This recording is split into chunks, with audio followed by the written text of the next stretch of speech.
Que peut-on retenir de cet entretien? J'ai l'honneur de prendre la parole au nom du caucus des députés nationaux de la province du Kasaï-Oriental.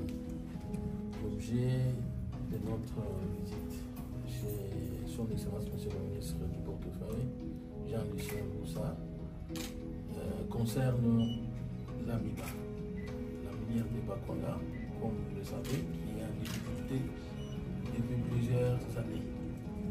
Les élus nationaux de la province du Kasaï-Oriental ont porté ce dossier. Nous avions respectivement reçu le PCA et après, nous avions levé l'option de rencontrer son Excellence Monsieur le ministre pour lui faire part des préoccupations de toute la population de la province du Kasaï-Oriental, et principalement des travailleurs plateformes, concernant la relance de cette entreprise. Il est vrai que le gouvernement de la République décaisse chaque mois 1 million de dollars en faveur de la paye des travailleurs. Ce qui est une bonne chose, mais notre crainte est que l'État congolais, qui a la créance de la MEBA d'ordre de 50 millions, ne puisse décaisser cet argent uniquement pour la paie des travailleurs, alors que l'argent peut servir de relancer les activités de l'entreprise.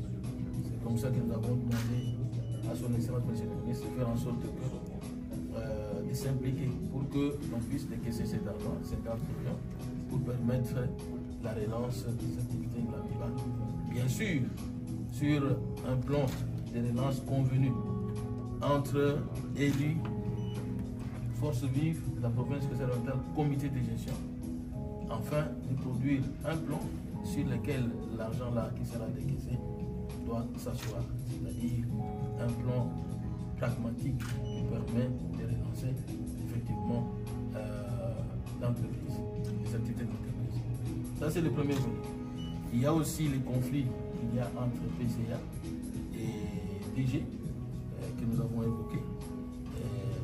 Nous pensons que les éléments que nous allons porter à la connaissance sur le sens, monsieur le ministre, pourront lui permettre d'élever l'option entre les deux. Nous ne pouvons pas être là en tant qu'élus, assister au conflit continuel. La population n'a pas besoin de cela. Nous avons besoin que les deux travaillent dans l'harmonie pour que, même si l'argent est décaissé, qu'ils puissent faire en sorte que les activités soient réalisées. Vous avez donné des assurances pour avoir une solution adéquate à ces problèmes? Oui, son Excellence Monsieur le ministre nous a promis son implication. Nous allons lui adresser tout à l'heure un moment qui va lui permettre d'introduire le dossier au Conseil des ministres pour trouver une solution adéquate, c'est-à-dire le décaissement de cet argent. Bien sûr que ça ne pourra pas être en une fois, mais d'une manière proportionnelle. Donc on va pouvoir trouver une solution. Merci beaucoup.